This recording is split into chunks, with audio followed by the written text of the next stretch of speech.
Olá! Enquanto a popularidade de Bolsonaro cresce nas pesquisas de opinião às custas de um auxílio emergencial implementado devido à luta da oposição, a população mais pobre se vê cada vez mais desamparada frente ao estrangulamento da Seguridade Social provocado pela Lei de Teto de Gastos.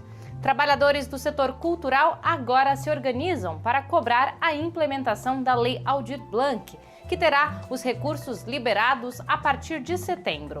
Na entrevista central, o ex-ministro da Cultura, Juca Ferreira, fala sobre a urgência em se implementar o pagamento desses recursos para que os artistas populares possam sobreviver e manter as atividades. A Central do Brasil está começando.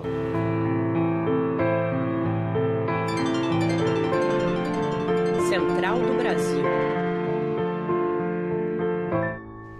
As pesquisas de opinião apontam que a popularidade de Bolsonaro tem crescido, mas a elevação dessa aprovação não está sendo interpretada como efeito de melhorias na gestão governamental. O cientista político André Singer analisa as razões para este aumento na aprovação. Embarque imediato. A impressão que a gente tem é que esta elevação da aprovação do presidente Jair Bolsonaro é a realização de uma tendência que já vinha sendo comentada aqui por nós, ou seja, o auxílio emergencial, que é, como eu já disse antes, né, um valor significativo em regiões onde o custo de vida é baixo, R$ 600, podendo chegar a R$ 1.200, a depender de se houver apenas um ou uma chefe de família na casa. Esse auxílio emergencial está produzindo um efeito favorável ao governo. Alguns dados específicos da pesquisa confirmam isso. Por exemplo, no Nordeste, a rejeição caiu de 52% para 35%, que é uma queda expressiva. E a gente sabe que no Nordeste o Nordeste é uma região na qual o auxílio emergencial é particularmente importante. Além disso, o Datafolha revelou, por meio de seus diretores, numa análise, que desses 5 pontos de crescimento que o presidente teve, que foi de 32 para 37, a aprovação, 3 pontos percentuais vêm de trabalhadores informais ou de desempregados com renda familiar mensal, até 3 salários mínimos, que também são setores que dependem bastante do auxílio emergencial. Da mesma maneira, a taxa de aprovação melhorou também entre mulheres de baixa renda. Ou seja, tudo indica que o que está produzindo este efeito principal na elevação da aprovação ao atual presidente da República é o auxílio emergencial. Com a pandemia, a diferença entre os mais pobres e os mais ricos no Brasil se aprofundou. Segundo o IBGE, 1 a cada 5 trabalhadores brasileiros tem renda média de R$ 470 mensais. Uma grande parcela dos beneficiados pelo auxílio emergencial teve a vida modificada consideravelmente com o recebimento dos R$ 600. Vamos saber mais sobre essa desigualdade na reportagem de Camila Piacese. Enquanto cresce o desemprego e as famílias brasileiras dependem do auxílio emergencial de R$ 600, o dono da Hapvida, o oncologista Cândido Pinheiro Karen de Lima, é o homem mais rico do Ceará e um dos 10 bilionários no Brasil. Durante a pandemia do novo coronavírus, as ações da empresa na Bolsa de Valores operam perto das máximas.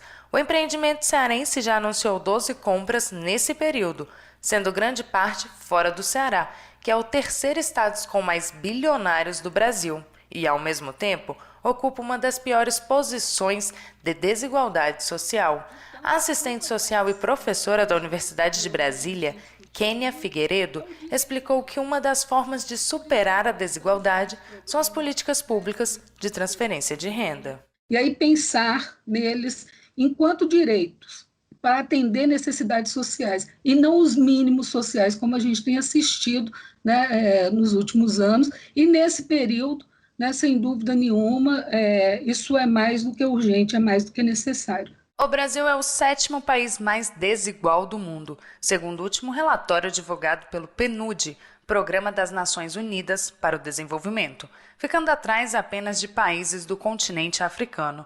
Em 2018, a concentração de renda também aumentou e reforçou a extrema desigualdade no país.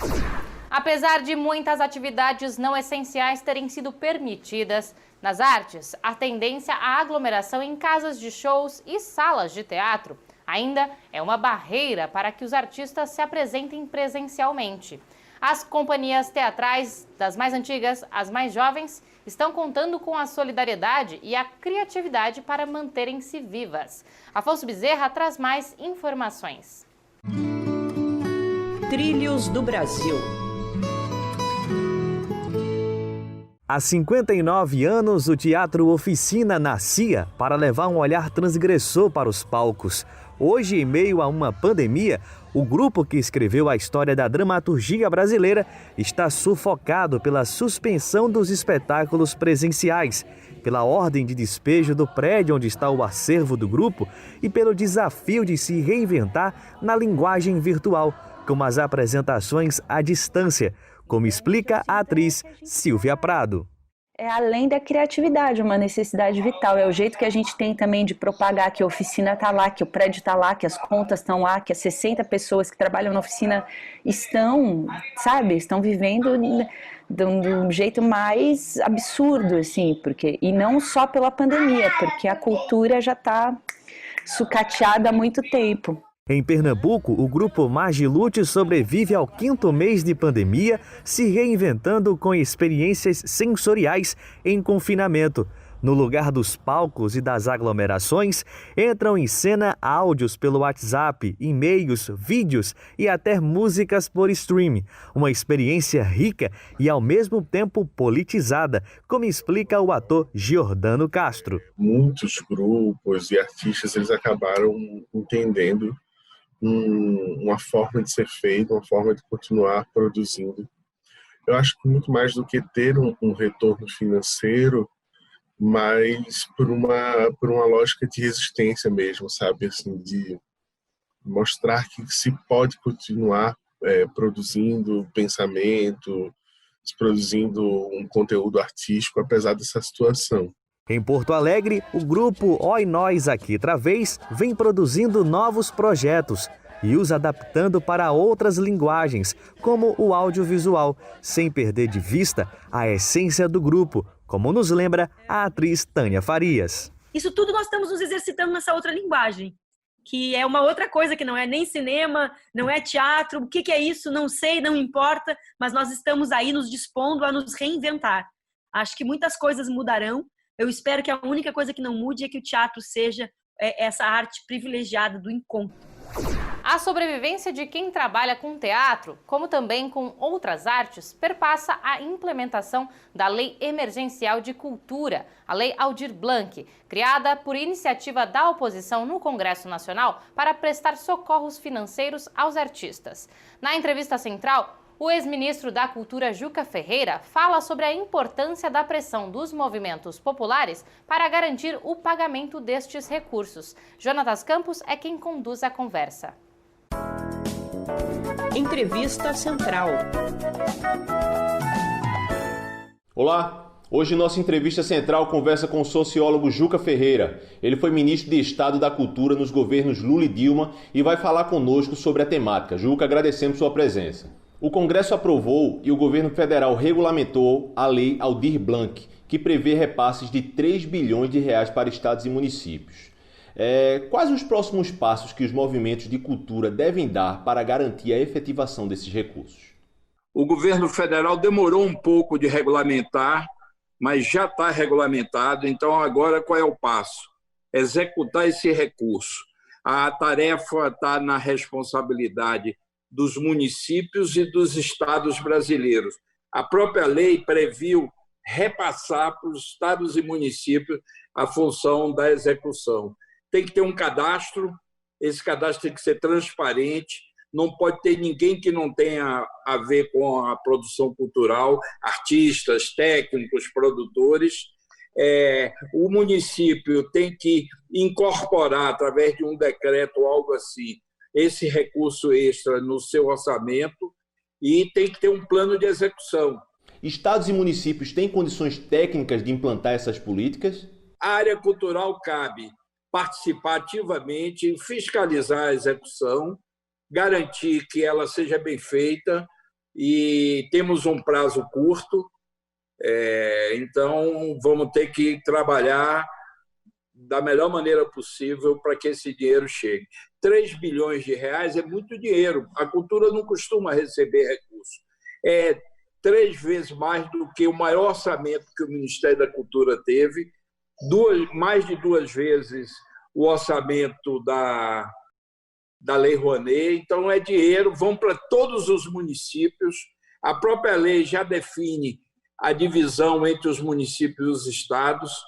Sugiro que eles tenham um atendimento jurídico para não ter erro e uma articulação entre governo do estado, municípios e entre ambos e a área cultural, seja através dos conselhos, fóruns ou criar grupo de trabalho mesmo para acompanhar a execução.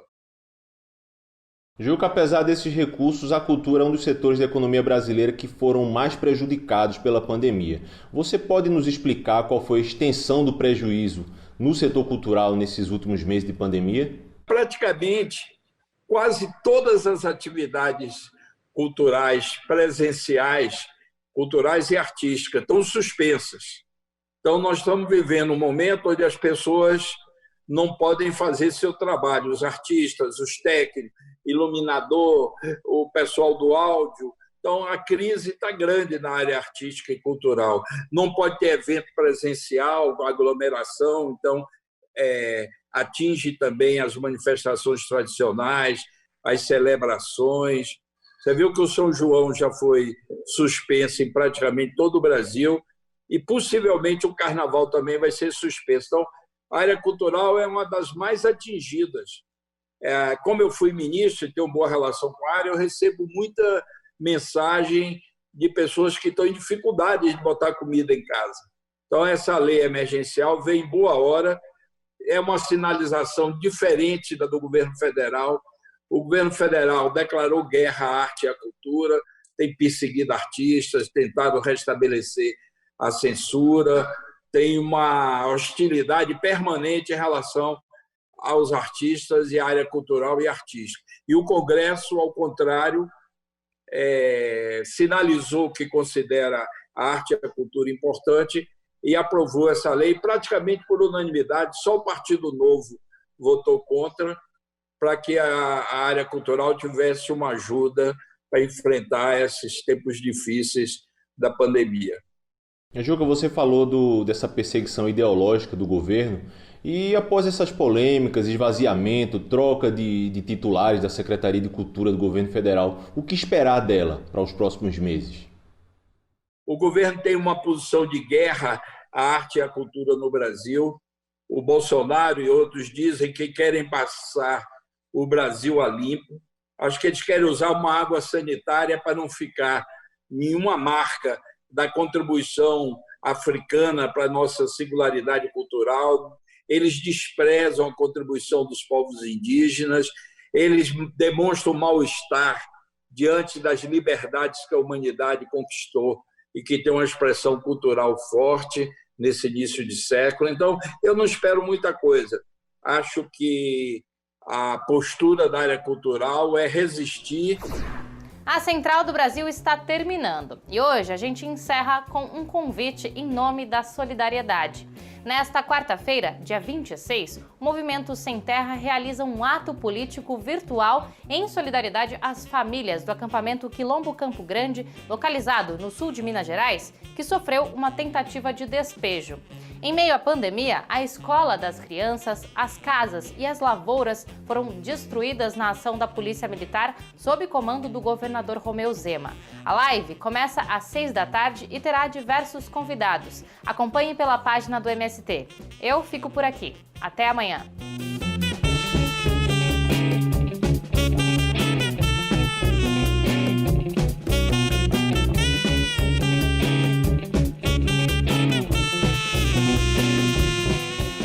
Central do Brasil, a rede de comunicação dos movimentos populares.